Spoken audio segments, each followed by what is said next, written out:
श्री वल्लभाधीश की जय। श्री गुसाई जी परम दयाल की जय। श्याम सुंदर श्री अमने महाराणी की जय।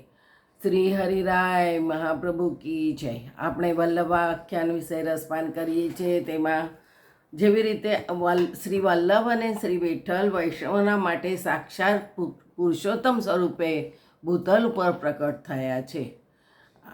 24મી કડી।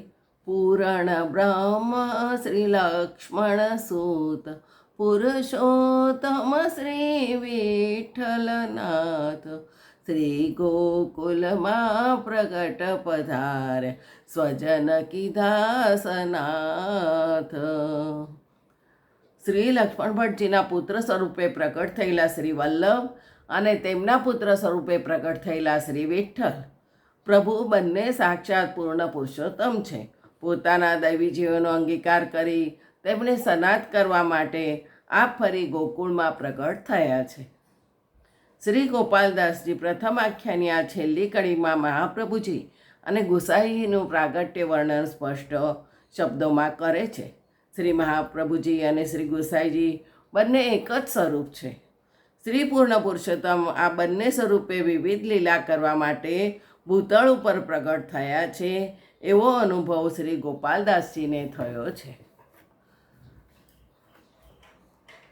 શ્રી લક્ષ્મણ ભટ્ટજીના ત્યાં પુત્ર રૂપે પ્રગટ થયેલા શ્રી મહાપ્રભુજી પૂર્ણ પુરુષોત્તમ સ્વરૂપ છે, કારણ કે યજ્ઞનારાયણ ભટ્ટના સોમયજ્ઞની પૂર્ણાવતી વખતે સાક્ષાત પ્રભુએ યજ્ઞકુંડમાંથી પ્રગટ થઈ વરદાન આપ્યું હતું કે તમારા વંશમાં 100 સોમયજ્ઞ પૂર્ણ થશે ત્યારે હું સ્વયં પુત્ર રૂપે અવતરીશ।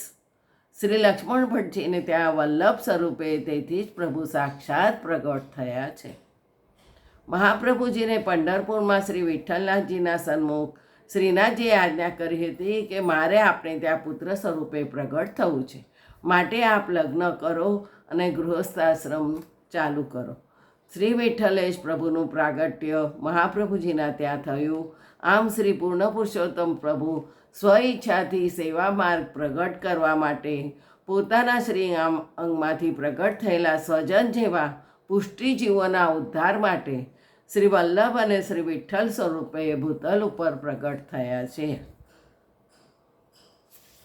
આમ મહાપ્રભુજીનું પ્રાગટ્ય ચંપારણમાં થયું હતું, પણ ગોપાલદાસજી ગોકુળમાં પ્રગટ પધારે એમ કેમ ગાય છે? તો એમાં કહે છે કે ગોકુળ શબ્દનો અનેક અર્થ છે, અનેક અર્થ થાય છે કે ગોકુળ એ સ્થાનનું વિશેષ નામ છે। ગો એટલે ઇન્દ્રિય અને કુળ એટલે સમૂહ, ઇન્દ્રિયોના સમૂહ એટલે ગોકુળ, એટલે કે દૈવી જીવોનો દેહ। આ દૈવી જીવોના ઉદ્ધાર માટે બંને સ્વરૂપોમાં પ્રગટ પધાર્યા હોવાથી એમ ગાવ્યું છે કે ગોકુળ પ્રગટ પધારે। ગુસાઈજી ગોકુળમાં સ્થિર વાસ કરીને બિરાજ્યા, કારણ કે સારસ્વત કલ્પમાં નંદનંદનનું પ્રાગટ્ય ગોકુળમાં થયું। તે જ સમયે વ્રજાંગનાઓ ભગવત કૃપાથી પુષ્ટિ ભક્તિ પ્રગટ કરી છે। સારસ્વત કલ્પનું એ ગોકુળ આપણા સૌનું ગંતવ્ય સ્થાન છે, ત્યાંથી જ વ્રજનો પ્રારંભ થાય છે, માટે શ્રી ગોસાઈજી ગોકુળમાં બિરાજ્યા છે। ગોકુળમાં શ્રી મહાપ્રભુજીને ગોવિંદ ઘાટ ઉપર બ્રહ્મસમનની આજ્ઞા થઈ અને દામોદરદાસ હરસાણીજીને સૌપ્રથમ બ્રહ્મસમન પણ ત્યાં જ આપ્યું હતું। ગોવિંદ ઘાટ એ ઠાકોરજીની રાજધાની છે, ઠકરારી ઘાટ એ સ્વામિનીજીની રાજધાની છે, અને ત્યાં મધ્યાજી સ્વરૂપે શ્રી યમુનાજી બિરાજે છે।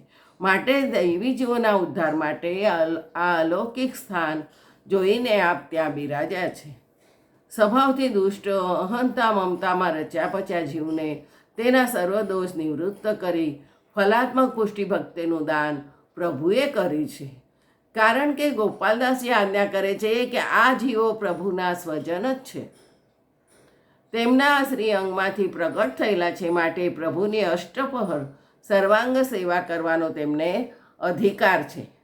માટે આવા જીવોને બ્રહ્મ સમાન આપો, ભગવત સેવાનો અધિકાર આપો। ગોકુળ શુદ્ધ પુષ્ટિ સ્વરૂપ બ્રહ્મ સમાનની આજ્ઞા એ પણ પુષ્ટિ સ્વરૂપ અને એ અધિકાર પ્રદાન કરનાર શ્રી વલ્લભ અને શ્રી વિઠ્ઠલ એ પણ પુષ્ટિ સ્વરૂપ, માટે જ આ માર્ગ પુષ્ટિ માર્ગ છે, પ્રભુની કૃપાનો માર્ગ છે।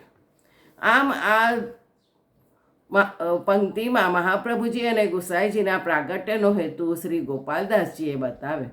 હવે બીજા આખ્યાનમાં શ્રી મહાપ્રભુજીના સ્વરૂપ અને અલૌકિક પ્રતાપનું વર્ણન ગોપાલદાસજી દ્વારા શ્રી ગુસાઈજી કરશે. કાલે આપણે બીજું વલ્લભ આખ્યાન ચાલુ કરીશું.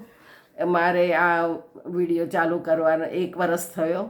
આજે મને બહુ આનંદની લાગણી થાય છે કે આ રીતે તમે બધા સાંભળો છો અને સાથ અને સહકાર આપો છો. એ બહુ આનંદની વાત છે.